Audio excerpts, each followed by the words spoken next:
This is The Last Word with Matt Cooper on Today FM. Text 083 4100 102. Well, May's a big month in Ireland. We have Queen Elizabeth coming and we also have President Barack Obama. But for many of us who are Rush fans, the most important thing is that finally the Canadian rock group is coming to play at the O2 in Dublin this Thursday. And I'm delighted that we're joined by Rush's frontman. The lead singer also plays the bass and does all the keyboards. Geddy Lee, thank you very much for joining us. My pleasure. Happy to be speaking with you today. Geddy, tell us, why is it only now? Rush is going, I think, since 1968. You've been big since the 1970s. Why has it taken so long for you to get to Ireland? It's a good question, and it's a question I keep asking my manager. Why has it taken us so long? Because without a word of exaggeration, every UK tour we've ever done, I've always requested a show in Ireland, and for some reason or another, it's never materialized. And I've really always been a bit frustrated about that. And finally, they were able to make it happen, and I'm very pleased about that. Well, I know many people, including myself, were very happy that you are coming. You do tour very regularly still, don't you? And you're in Scandinavia at present, I believe. I am, yeah. I'm speaking to you from Copenhagen this afternoon. So the fact you're still going on so many concerts, what keeps you going that you want to do all the various stadia in Britain, Scandinavia, now Ireland? Well, it's funny. We had a period where we were inactive for about 5-6 years, and, for personal reasons. And when we came back, there was this kind of renewed energy and renewed interest, and I think simply an appreciation for the fact that we are able to play as a band together at a particular level. And I think while we're still capable of, playing at a high level, we kind of feel it's our obligation to do that. There's going to come a time when we cannot accomplish the things we can accomplish as musicians right now.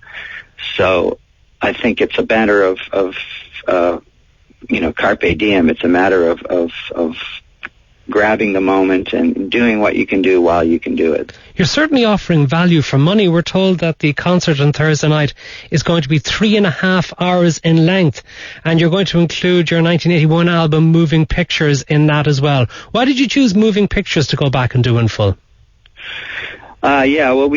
We play a long show. It's usually about 3 hours, a little more, depending on how exuberant we're feeling on that evening.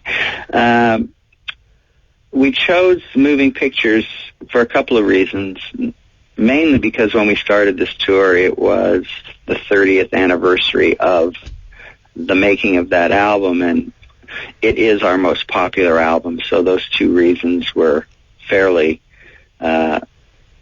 made it kind of obvious that if we were going to do a full album, that was the one to pick first. The other reason was that there was a song that's been our most requested song from fans for 25 years to play live, and that's a song called The Camera Eye. And for some reason, because it's such a long song, we never found an appropriate way of bringing that into the show. But doing it in the context of this full Moving Pictures album makes perfect sense to us. So we're accomplishing kind of three things by doing this. Is it your personal favourite album? Because I'm sure there are many Rush fans who have different albums that they love for different reasons. Is it your own favourite? Well, it's certainly one of my favorites. It's one of my favorites to play live, because there's not a song on it that is not fun to play. And I do think that it's passed the test of time more gracefully than some of our other albums. But I have other favorites. Power Windows is one of my favorite albums, and Snakes and Arrows. I'd say those three are my favorite Rush albums.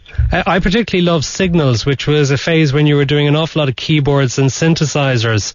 Right. You seem to have moved away a little bit from that, although obviously you'll have to use them in doing Moving Pictures. Why did you go back to very much the harder rock element?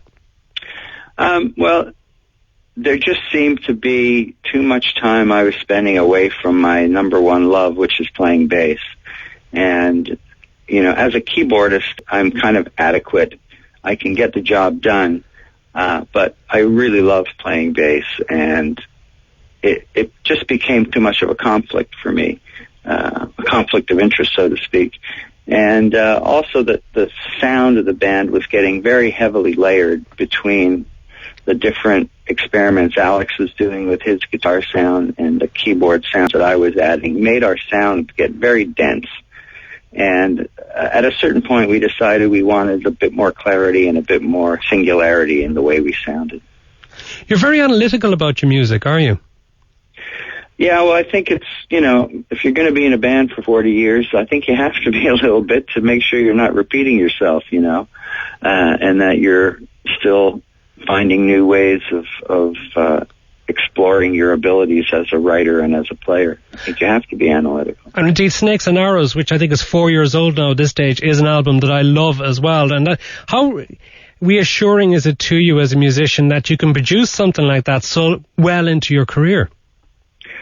Well, it's always a bit of a surprise, because you have confidence about your playing ability and you have confidence about your writing ability, but you don't know if all those things will come together on any given project and make something that is ultimately satisfying or passes the test of time. These are things that you can't see when you're in the heat of it, when you're in the center of it, and only time really reveals that. And I think that's the benefit and the kind of maybe the surprise of being in a band for so long together. You have that vantage point to look back at your work and see which moments were successful in terms of passing the test of time.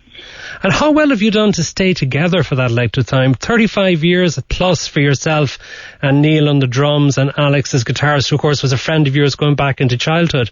How difficult is it to keep it all together over that length of time?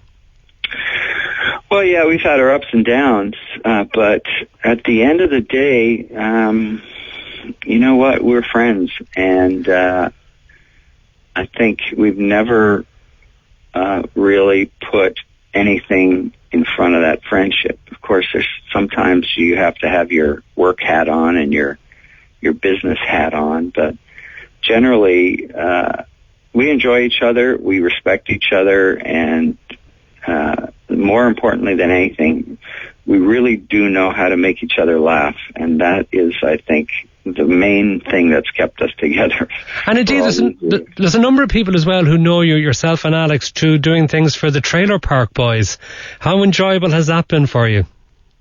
Oh, yeah, well, Alex is really close with those guys, and he's the main Trailer Park fan of the three of us, and, he's good buddies with them, and I think he's doing something for their new show too. I think he's really involved with them. They're great guys and very funny people. As I've been trying to explain to people my obsession with Rush, which goes back to first hearing The Spirit of Radio back in 1980 as a 13-year-old, a lot of people say, they're just a heavy metal band. And I say, no, Rush, far more sophisticated than a heavy metal band. How would you describe your music?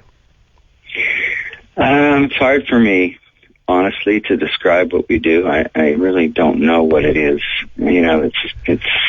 It's heavy, it's melodic, it's complex, it's silly, it's jazzy, it's, Rupert Hine, who produced us for a couple of years, used to refer to us as a post-progressive rock. He liked to shorten it to the acronym PP Rock. But, right. But I think that kind of works, post-progressive rock. I always felt we were just simply a hard rock band, to be honest. An adventurous hard rock band. Something else I want to ask you in the time we have left. The name Geddy, could you tell listeners where you got that? Because it's not a name that I think many people would be familiar with. No, it's true. When I was really young, when I was about 12, I had this friend who we used to play music in his basement, and he was a big Who fan. And anyway, my mother is a Holocaust survivor. She came to Canada after the war with my father and the remains of my family. And they had very thick Polish/Jewish accents. And when I'd be playing in the street with this guy, my mother would call me in for dinner, and he would think that she was pronouncing, I was born Gary, but when she pronounced my name with a thick accent, it sounded like she was saying Geddy. And so he said, "Why is she calling you that?" And I'd be like, "What are you talking about? Why is she calling you Geddy?" And I said, "She's not." And then he just started calling me Geddy, and everyone started calling me Geddy, and it just stuck. And then when I was about 16, I changed my name legally to Geddy because it was kind of inevitable.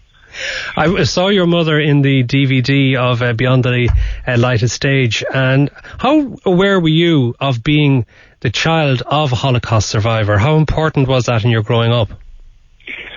Well, you cannot grow up in a household of survivors without being intensely aware of it. It's what you're fed on a daily basis, either overtly or subtly. Their lives are marked so heavily by that terrible experience that it comes out in either, and I was lucky because I've talked to many other children of Holocaust survivors whose parents cannot talk about it. I was fortunate that my parents were very vocal about it, talked about their experiences, shared a lot of stuff, and had a very kind of healthy attitude about it. So I grew up in a free-speaking environment, and I think that gave me a good perspective on it, whereas I have other friends whose parents just will not talk about it and are too damaged to speak of it. But so, yeah, it's not the happiest of topics, but it definitely gives you an appreciation for living. And indeed, one of your strongest Rush songs, I think, is Red Sector A from Grace Under Pressure album. Yes, yeah.